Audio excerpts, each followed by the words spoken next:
ಅದರಲ್ಲಿ ಪಾರ್ಟಿಸಿಪೇಟ್ ಮಾಡಿದರೆ, ಸಜೆಷನ್ಸ್ ಕೊಟ್ಟರೆ, ನಾವು ರೂಲ್ ಮಾಡಬೇಕಾದ್ರೆ ಈಸಿ ಆಗುತ್ತೆ. ಬಿಕಾಸ್ ಮೊಬೈಲಲ್ಲಿ ಹೆಂಗೆ ಕಂಟ್ರೋಲ್ ಮಾಡೋದು ಅನ್ನೋದನ್ನ ಅದು ದೊಡ್ಡ ಒಂದು ಸಬ್ಜೆಕ್ಟ್. ಸೊ ಇಷ್ಟ ಆಗ್ತದೆ. ಮಾರಲ್ ಸೈನ್ಸ್ ಪಠ್ಯ ಪುಸ್ತಕನೇ ಇದೆ. ಸೊ ಅದಿದೆ, ಕ್ಲಾಸಸ್ನ ನಿಗದಿ ಮಾಡ್ತಾರೆ, ಅದನ್ನೆಲ್ಲ ವರ್ಕೌಟ್ ಮಾಡ್ತಾರೆ. ಅವರೆಲ್ಲ ಹೇಳ್ತಾರೆ ಎಷ್ಟೊತ್ತು ಯಾರು ಹೇಳ್ಕೊಡ್ಬೇಕು. ಅದಕ್ಕೇನು ಸ್ಪೆಷಲ್ ಟೀಚರ್ಸ್ ಅಂತ ಇರಲ್ಲ, ಎನಿಬಡಿ ಕ್ಯಾನ್ ಟೀಚ್ ಅದು. ಸೊ ಯಾರು ಹೇಳ್ಕೊಡ್ಬೇಕು ಅದೆಲ್ಲದು ಕೂಡ ಇರ್ತದೆ. See, I will put it this way, all three language put together, I think the was 82 point something, alla? Last time. ಅಲ್ಲಲ್ಲ, ನಂಬರ್ ಬೇಡ ನನಗೆ, ಪರ್ಸೆಂಟೇಜ್. All 3 language 3. ಈಗ ನಾವು ರಿಸಲ್ಟ್ ಓನ್ಲಿ ಥರ್ಡ್ ಲ್ಯಾಂಗ್ವೇಜ್ ಅಂತ ಹೇಳಲ್ಲ, ಹಂಗೆ ಬರೋದಿಲ್ಲ. ಥರ್ಡ್ ಲ್ಯಾಂಗ್ವೇಜಲ್ಲಿ ಫೇಲ್ ಆಗಿರೋರು 1,00,000 ಹೇಳ್ತೀನಿ, 1,64,000 ಥರ್ಡ್ ಲ್ಯಾಂಗ್ವೇಜ್. ಅದರಲ್ಲಿ ಬರೀ ಹಿಂದಿಯವರು ಫೇಲ್ ಆಗಿರೋದು 1,52,000 ಸಮಥಿಂಗ್, ಆರ್ 1,48,000. ನೋಡಿ, ಅಲ್ಲಿಗೆ ಅರ್ಥ ಆಗುತ್ತಲ್ಲ ಪ್ರೆಷರ್ ಎಲ್ಲಿ ಬೀಳುತ್ತೆ ಅಂತ. ಪಾಪ ಮಕ್ಕಳು ಕಷ್ಟ ಆಗ್ಬಿಡುತ್ತೆ. They would have failed in other subjects. ಆ ಲೆಕ್ಕ ಕೊಡಬೇಕು. ಹಾಗೆ ಭಾಳ ಕಮ್ಮಿ ಇರುತ್ತೆ ಬರೀ ಹಿಂದಿಯಲ್ಲಿ, ಇಲ್ಲ ಬರೀ ಥರ್ಡ್ ಲ್ಯಾಂಗ್ವೇಜಲ್ಲಿ. ಎಲ್ಲ 96%, 95% ಎಲ್ಲ ಹಿಂದಿನೇ ಇರೋದು. ಈಗೇನಾಗಿದೆ, ತಮಿಳ್ ಅಂತಲೂ ಇಲ್ಲಿದ್ದಾಗ ತಮಿಳು ತಗೊಳ್ತಾ ಇಲ್ಲ. ಮಲಯಾಳಂ ಆಗಲಿ, ತೆಲುಗು ಆಗಲಿ, ಸಾಂಸ್ಕ್ರಿಟ್ ಆಗಲಿ, ಮರಾಠಿ ಆ ಕಡೆ ಭಾಗದವ್ರು ಸ್ವಲ್ಪ ತಗೊಳ್ತಾರೆ. ಅವರು ಈಗೆಲ್ಲ ಚೇಂಜ್ ಆಗ್ತಾ ಇದ್ದಾರೆ ಸುಮಾರಷ್ಟು ಕಡೆಗೆ. ನಾವು ಬೇರೆ ಗಡಿ ಭಾಗದಲ್ಲಿ ಕನ್ನಡಕ್ಕೆ ಒತ್ತನ್ನು ಕೊಡ್ತಕ್ಕಂಥದ್ದು ಅದನ್ನು ಕಾನೂನೇ ಮಾಡಿಬಿಟ್ಟಿದ್ದೀವಿ. ನಮ್ದು ರೆಸ್ಪಾನ್ಸಿಬಿಲಿಟಿ ಏನಿದೆ ಮಾಡ್ತೀವಿ. ಉರ್ದು ಅದೇ ನಾ no, you can take any language which is available here ನಮಗೆ. ಬಟ್ ಟೀಚರ್ಸು ಅವೈಲೇಬಲ್ ಇರಬೇಕಲ್ಲ. ಆ್ಯಕ್ಚುಲಿ ನೀವು ನಂಬಲ್ಲ, ಐ ಥಿಂಕ್ ಅರಬಿಕ್ ಇದೆ. Arabic is also language. ಅದಕ್ಕೆ ನಾವು ಇದನ್ನು ಹಾಕೋದು ಬೇಡ, ಥರ್ಡ್ ಲ್ಯಾಂಗ್ವೇಜ್ ಅಂತ ಟ್ರೀಟ್ ಮಾಡೋಣ. ಬಟ್ ಥರ್ಡ್ ಲ್ಯಾಂಗ್ವೇಜಲ್ಲಿ ನೀವು ಕೆಲವು ಈಗ ಅದಕ್ಕೆ ಇದನ್ನೆಲ್ಲದೂ ಸೇರಿಸಿ ಅಲ್ಲ, it is as 1 and 2 language. It's not called as third language.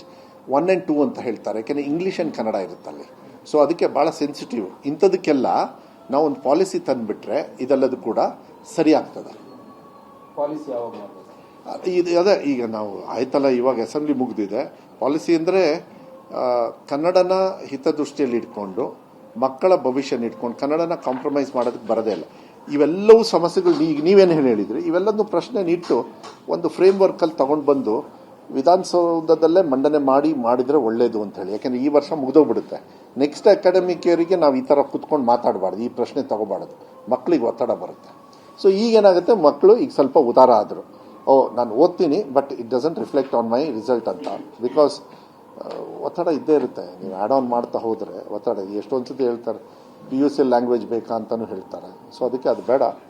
It's A larger subject. But it's very good. ನಾವು ಕನ್ನಡ ಹೋರಾಟಗಾರರಿಗೆ ನಾನು ಮನವಿಯನ್ನು ಕೂಡ ಮಾಡಲಿಕ್ಕೆ ಇಷ್ಟಪಡ್ತೀನಿ. ಇದು ಯಾವುದೇ ಥರದ ರಿಸಲ್ಟಿಗೆ ರಿಫ್ಲೆಕ್ಟ್ ಆಗೋದಿಲ್ಲ, ಒತ್ತಡನೂ ಇರೋದಿಲ್ಲ. ಅವ್ರಿಗೂ ನಾನು ಹೇಳಿದ್ದೀನಿ, ಮೋಸ್ಟ್ಲಿ ಈ ಥರ ಮಾಡ್ಬೋದು. ಸಡನ್ನಾಗಿ ನಾನು ಏನಾದ್ರು ದೊಡ್ಡ ಮಟ್ಟದಲ್ಲಿ ಚೇಂಜಸ್ ತೊಗೋಬೇಕಂದ್ರೆ ಅದು ವಿಧಾನಸಭೆಯಲ್ಲೇ ಆಗಬೇಕಾಗ್ತದೆ. ನಿಮ್ಮೆಲ್ಲರದು ಕೂಡ ನೀವು ಕೊಡಿ, ನಿಮಗೆಲ್ಲ ಗೈಡೆನ್ಸು ಇಲ್ಲ, ನಾವು ಈ ಥರ ಮಾಡೋಣ ಅಂಥೇಳಿ. ಅದಕ್ಕೆ ಅವರಿಗೆ ಆ ಒತ್ತಡ ಇರಬಾರ್ದು, ಅವ್ರಿಗೂ ಇರಬಾರ್ದು. ಅವರು ಪಾಪ ನಮ್ಮ ಮಾತೃಭಾಷೆನ ಹೋರಾಟನೇ, ಯಾಕೆಂದರೆ ಅದನ್ನ ತುಳಿತಕ್ಕಂಥ ಸಂದರ್ಭದಲ್ಲಿ ಅವರೇ ಹೇಳಲಿಲ್ಲ ಅಂದರೆ ಅದಕ್ಕೋಸ್ಕರನೇ ಈಗ ಎದ್ದಿರೋದು. ಬಟ್ ಅದಕ್ಕೋಸ್ಕರ ಮಕ್ಕಳ ಭವಿಷ್ಯನೂ ನೋಡಬೇಕಾಗ್ತಲ್ಲ, ಎಲ್ಲದೂ ಸೇರುತ್ತೆ. ಆಮೇಲೆ ಇದೆಲ್ಲ ಪ್ರಾಕ್ಟೀಸ್ಡ್, ನಾನು ತಂದಿರೋದಲ್ಲ ಈ ಥರ್ಡ್ ಲ್ಯಾಂಗ್ವೇಜ್ ಅಂತೇಳಿ. ಮುಂಚೆಯಿಂದ ಏನಾದ್ರು ಬದಲಾವಣೆ ಮಾಡಬೇಕಂದ್ರೆ ಹುಷಾರಾಗಿ ನೋಡ್ಕೊಂಡು ಮಾಡಬೇಕಾಗತ್ತೆ. ಇವತ್ತಿನ ಮಕ್ಕಳಿಗೆ ಒತ್ತಡನೂ ಕಮ್ಮಿ ಮಾಡೋದಕ್ಕೆ ಸೆಕೆಂಡ್ ಎಕ್ಸಾಮ್ ಮಾಡಿದ್ದೀವಿ, ಥರ್ಡ್ ಎಕ್ಸಾಮ್ ಮಾಡಿದ್ದೀವಿ. ಆಮೇಲೆ ಈ ಸತಿಗೆ ಟೀಚರ್ಸ್ದು ಮೋಸ್ಟ್ ಇಂಪಾರ್ಟೆಂಟ್. ನೀವೆಲ್ಲ ನನಗೆ ಈ ಸತಿ ಸಹಕಾರ ಕೊಡಬೇಕಂತ ರಿಸಲ್ಟ್ ದಿವಸ ನಾನು ಮಾತಾಡ್ತೀನಿ. ಫಸ್ಟ್ ಡೇಯಿಂದನೇ ಟೀಚರ್ಸ್ ಅವೈಲಬಿಲಿಟಿ ಕೊಟ್ಟೆ ನಾನು. ಮುಂಚೆ ಕಂತಲ್ಲಿ ಕೊಡೋರು. ಇದನ್ನೆಲ್ಲ ಮುಂದೆ ಮಾತಾಡೋಣ. ನೀವು ಇದನ್ನು ಪ್ರಶ್ನೆ ನನಗೆ ಹಾಶಾಗಿ ನೀವು ಕೇಳಬೇಕು. ಯಾಕೆಂದರೆ ರಿಸಲ್ಟ್ ಯಾಕೆ ಕಮ್ಮಿ ಆಗುತ್ತೆ ಅನ್ನೋದಕ್ಕೆ ನಾನು 100 ಕೇಳ್ಬೋದು. ಯಾಕೆಂದರೆ ನಾನು ಎಲ್ಲ ಥರ ಮಕ್ಕಳನ್ನ ತಗೊಳ್ತೀವಿ. ಏನು ಕಲಿದೇ ಇರೋ ಮಕ್ಕಳನ್ನು ತಗೋಬೇಕು ನಾನು. ಅವ್ರು ಆರ್ಥಿಕವಾಗಿ ನೋಡೋಂಗಿಲ್ಲ, ಜಾತಿ ನೋಡೋಂಗಿಲ್ಲ, ಧರ್ಮ ನೋಡೋಂಗಿಲ್ಲ. ಅದೇ ನೀವು ಪ್ರೈವೇಟ್ ಸೆಕ್ಟರಲ್ಲಿ ಏನಾಗ್ತದೆ, ಅವ್ರಿಗೆ ಮಾಡಬೇಡಿ ಅಲ್ಲ, ಅವ್ರಿಗೆ ರೂಲ್ಸೇ ಇದೆ. ಅವ್ರು 90% ಕಟ್ ಆಫ್, 92% ಕಟ್ ಆಫ್, ಅವ್ರ ಮಕ್ಕಳನ್ನ ತಗೊಳ್ಳೋದೇ ಇಲ್ಲ. ಅವ್ರಿಗೆ 100% ಆಗಲೇಬೇಕಲ್ಲ. ಅವ್ರಿಗೆ ಏನು ಪಾಠ ಹೇಳ್ಕೊಡ್ಲಿಲ್ಲ ಅಂದ್ರೆ ಪಾಪ ಮಕ್ಕಳೇ ಪಾಸ್ ಆಗಿಬಿಡ್ತಾರೆ. ಬಟ್ ಇಲ್ಲಿ it is very tough task.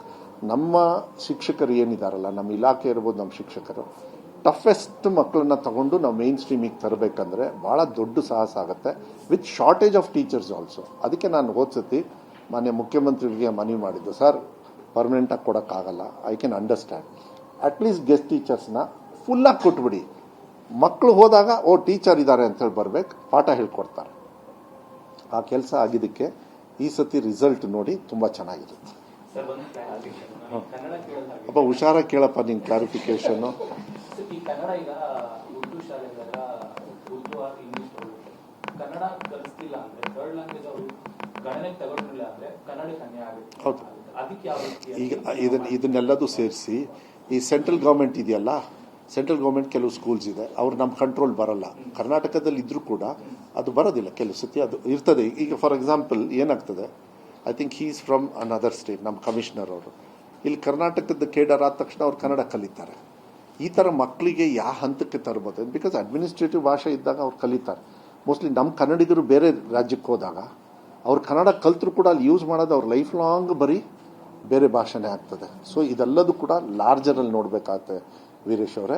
ಇದನ್ನ ಪಾಲಿಸಿ ಮಾಡಬೇಕು ಅನ್ನೋದು ಇದೆ. ಇದೆಲ್ಲದೂ ಕ್ರೋಢೀಕರಿಸಿ. ಈಗ CBSE ಅವರು ಉತ್ತರನೇ ಕೊಡಲಿಲ್ಲ ಅಂದರೆ, ಈಗ ನಾನು ಪೊಲಿಟಿಕಲ್ ಮಾತಾಡಬೇಕಂದ್ರೆ ಹೌದಪ್ಪ SIR ಅಲ್ಲಿ ಹಿಂಗೆ ಆಗ್ತಾ ಇದೆ ಅಂದರೆ ಉತ್ತರನೇ ಕೊಡಲ್ಲ. ನಾನು ಏನು ಅನ್ಕೋಬೇಕು ಅದನ್ನೇ. ಪಾಪ ಪ್ರಿಯಾಂಕಾ ಅವರು ಚೆನ್ನಾಗಿ ಅವರು ಫ್ಲೈಟ್ನ ಕನ್ನಡ ವಿಚಾರ ಕನ್ನಡ ಭಾಷೆ ವಿಷಯ ಕಲೆ ಆಗಿರುತ್ತಲ್ಲ ಉರ್ದು ಶಾಲೆಗಳಲ್ಲಿ, ಆ ಕನ್ನಡಕ್ಕೆ ಮತ್ತೆ ಕನ್ನಡ ಸಂಘಟನೆಗಳ ಹೌದು, ಅದನ್ನೆಲ್ಲ ಮೇನ್ ಸ್ಟ್ರೀಮಿಗೆ ಹೆಂಗೆ ತರಬೇಕಂತ ಹೇಳಿ ನಾನು ಹೇಳಿದ್ದೀನಿ. ಇವಾಗ ಇದು ಮುಗಿಸ್ಕೊಳ್ಳಿ, ಈ ಥರ್ಡ್ ಲ್ಯಾಂಗ್ವೇಜ್ದು, ಅದಾದ ತಕ್ಷಣ ಅದಕ್ಕೆ ಬರ್ತೀವಿ. ಎಷ್ಟೊಂದು ಕಡೆಗೆ ಅದೇ ಇಂಥದಕ್ಕೆಲ್ಲದಕ್ಕೂ ಸೇರಿಸಿ ಮಾಡಬೇಕಾಯ್ತು once for all, so that teaching and examination ಅದೆಲ್ಲ ಇರ್ತದೆ. ಯಾಕಂದ್ರೆ ಟೀಚರ್ಸ್ ಎಲ್ಲ ಇರ್ತಾರಲ್ಲ, ಟೀಚರ್ಸ್ ಇಲ್ಲ ರೂಲ್ಸ್ ಪ್ರಕಾರ ಏನಿದೆ, ಅವರು ನಿಜವಾಗ್ಲೂ ಥರ್ಡ್ ಲ್ಯಾಂಗ್ವೇಜ್ ಎಕ್ಸಾಮ್ ಮಾಡಲೇಬೇಕಂದ್ರೆ ಗ್ರೇಡಲ್ಲಿ ಮಾಡ್ತಾರೋ ನಂಬರ್ಸಲ್ಲಿ ಮಾಡ್ತಾರೋ ಮಾಡಲೇಬೇಕಲ್ಲ. ಅದನ್ನು ತಪ್ಪಿಸ್ಕೊಂಡ್ರೆ ತಪ್ಪಲ್ವಾ? ಅದನ್ನು ತಪ್ಪಿಸ್ಕೊಳ್ತಾರಾ, ತಪ್ಪಿಸ್ಕೊಂಡಿರ್ಬೋದಾ ಅಂತೇಳಿ ಅವರು ವೀರೇಶ್ ಅವ್ರದ್ದು ಅದನ್ನು